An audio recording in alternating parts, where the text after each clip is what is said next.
everyone, and welcome into episode 45 of Rhymer on the Road. That is Ann, I am Scott, and we are ready to show you Death Valley National Park, which is epic. I can assure you of that. But we always like to start out the show and the episode by letting you know where we're headed next, and this is a biggie. It's a big one. We're going to Yosemite National Park. Yeah, our last hurrah in California, I guess. Yeah. We also have some special visitors coming to see us as well. Yes, yeah, so we're looking forward to that. Yeah, so give us your thoughts. I know a lot of you have been to Yosemite. It's probably one of the top national parks that the United States has to offer. So give us your thoughts on what we should do, how we should do it. We've got some family coming in, so tie all that together. As we continue to make our way through California, you can keep up with all that in real time by going to Instagram. Going to Instagram, Rhymer on the Road. I've been posting some stuff at our current location.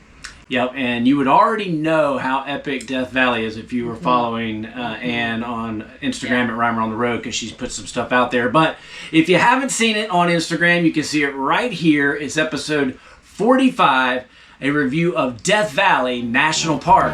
Here we go.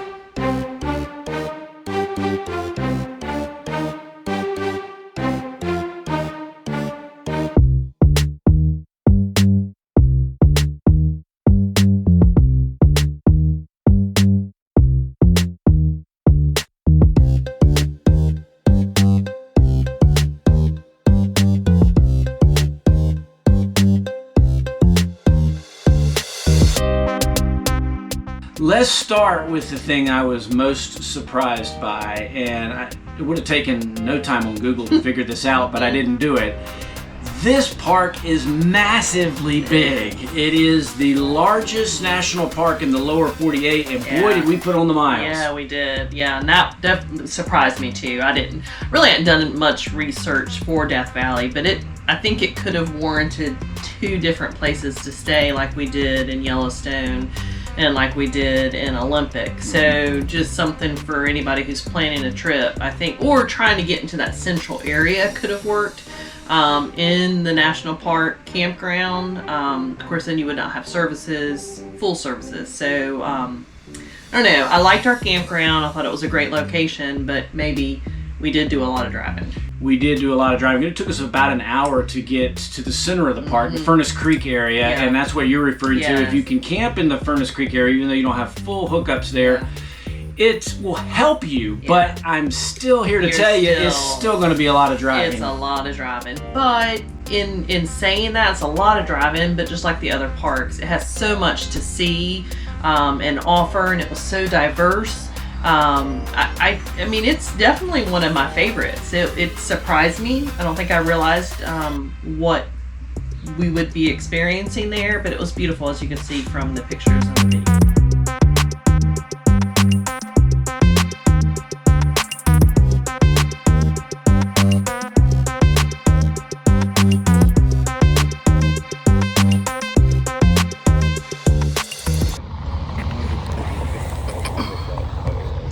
So we got the pupfish. These little fish that are only found in this area and a few of the locations here in Death Valley, from what I understand. Here they are.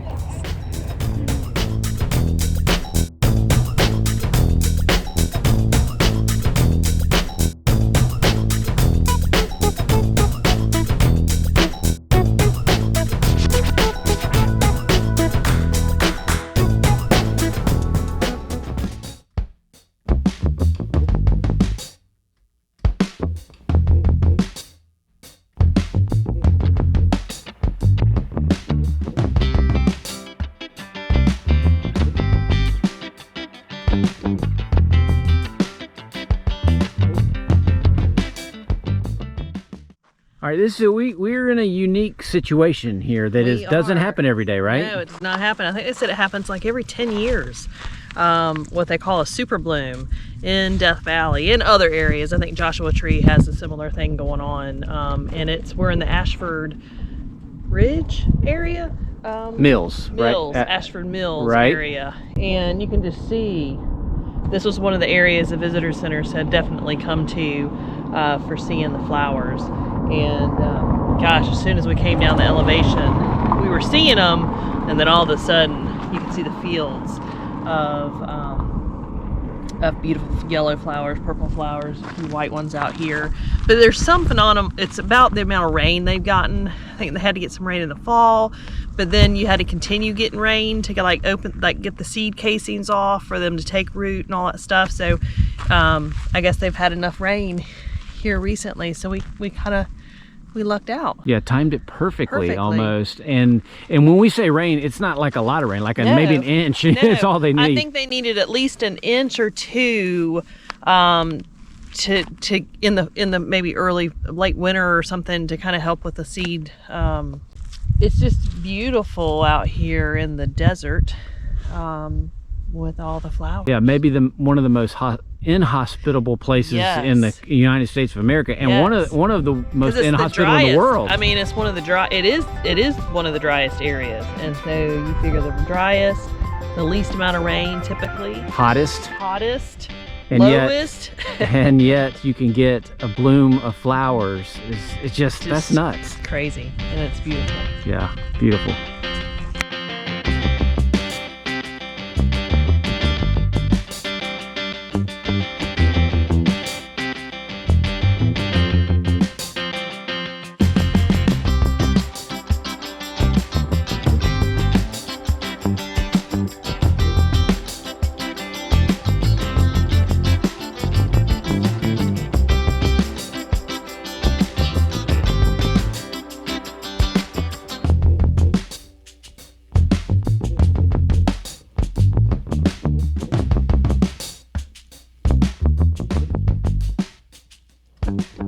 Okay, here we are in Badwater Basin of Death Valley National Park, the lowest point in the continental United States of America. We are almost 300 feet below sea level. It's February, so the temperature's decent, you know, 75 degrees.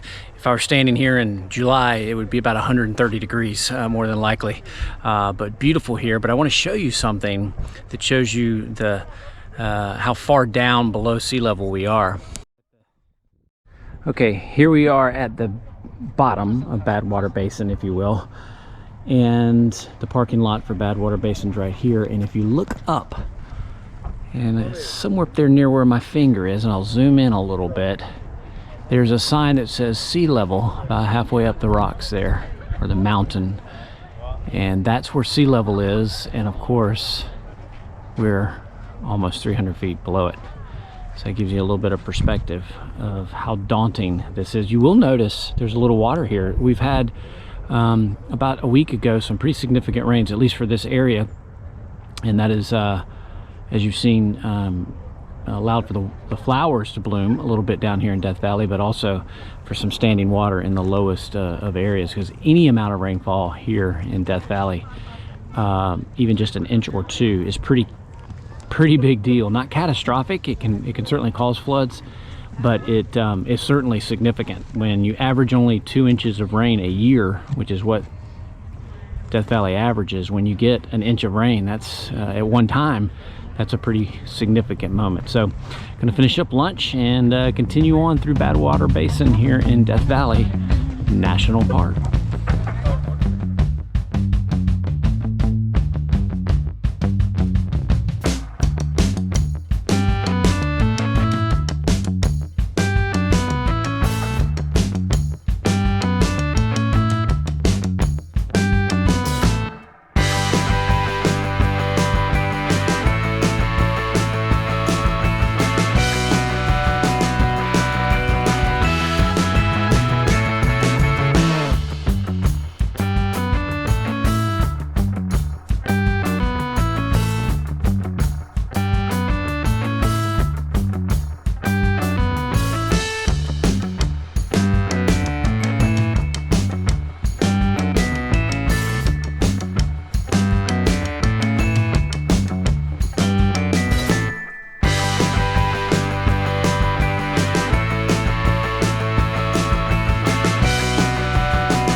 Let's take a feel of this water in Badwater Basin.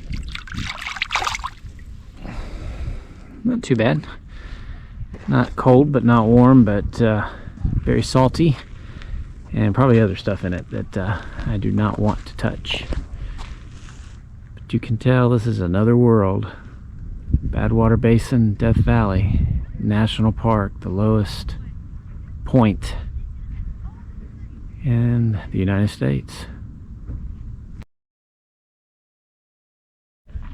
All of this is salt. Looks like snow, but it is all salt. Badwater Basin. Now there is some snow way up there on top of the mountain, but this is all salt. Check out my hand after I put my hand down in the water. You can see the contrast from the salt that is in it to the part that is not the salt. So we're going to get that thing washed off.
Hello, Leo. Hello, Leo. Echoing. Echoes. And then listen.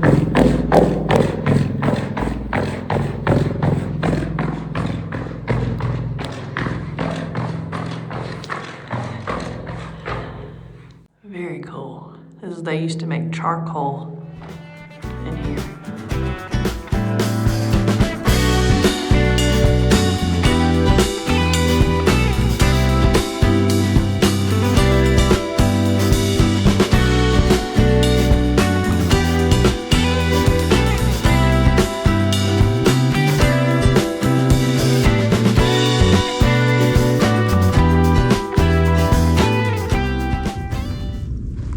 Almost there.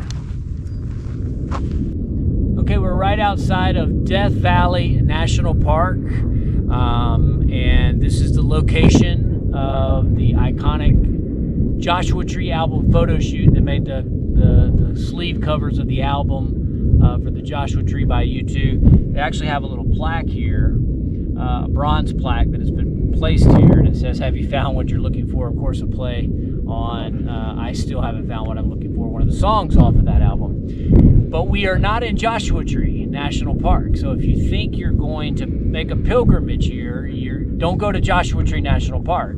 You come to Death Valley on the western side of Death Valley, which is where we are. And again, the shrine that has been placed here on the tree that no longer stands and was killed, basically accidentally, I'm presuming, but by fans of the album and the band taking parts of the actual Joshua Tree with them from this site, and now the tree beside us is down. So, see, this person left drumsticks and a photo of Edge and Larry, and then this couple had their own little rock. From March 23rd of 25, we found what we're looking for. This person's left a tour shirt from the Joshua Tree tour. It's an old looking shirt, so it probably was the original Joshua Tree tour. Lots of CDs. Another personalized Back with the Family. There's a tour shirt. This was from the 2017 tour. Joshua tree. Some lyrics. Handle of a guitar. Okay, you can see the base of the tree. Along here, a few people have carved into it. Of course, the story goes that fans came up here while the tree was still standing and clipped some from it, I think is what they said, and it caused the tree to die. You can see here's the middle section, one of the arms going that way, one of the arms kind of going that way, and then this would have been the top part of the tree before it fell, before it died and felled. That's the way it was pointing, up that way. So the actual photo probably would have been taken from about right here.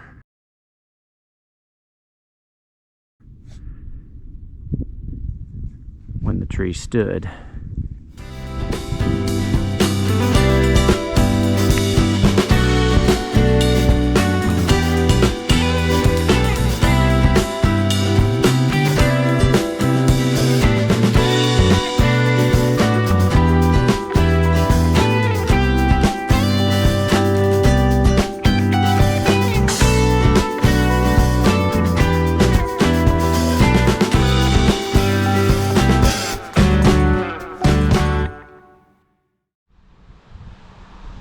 Good morning from Shoshone, Nevada, just outside of Death Valley National Park. We have not had a lot of color in our sunrises this week here in Death Valley. It's been beautiful weather, but not a whole lot of color. But this morning, we do. A beautiful sunrise here that's facing back towards Las Vegas, Death Valley behind us. So a pretty start to this day. We'll pack up and head down to the valleys of California. Bakersville, California is actually where we're headed today. It's about a 3.5 to 4 hour ride. So we've enjoyed this campground. It takes us a little minute or two to get into Death Valley from here, but or to the heart of Death Valley from here, but it's served us well. And so looking forward to having a great breakfast and packing up and hitting the road for our next adventure. And it never hurts when you have that type of sunrise.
All right, there you go, episode 45, Death Valley National Park. A fun, adventurous stay for sure. I should also mention that we went to Death Valley National Park at the end of February, early March. And I know a lot of people can't go during that time. You might have kids and you got to wait for summer and school being out. Yeah. Summer looks brutally hot to me based on what we found out. Yeah, no, our temperatures were perfect. Now, of course, could they be hot in February and March? Absolutely. I just saw something posted about a week after we left and they said it was like 100 degrees. So it could still go up and down. So you don't, it's hard to find a perfect spot, but I thought end of February ended up being great for the crowds, for the temperature, for the potential of flowers, which we got lucky and got to see.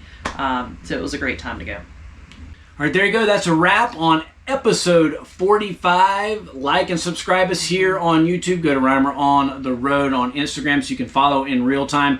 And give us those suggestions. We're heading up to Yosemite National Park. I would love to hear your feedback on that. But that's it. Episode 45 is now in the books. Don't forget, everybody, do it today.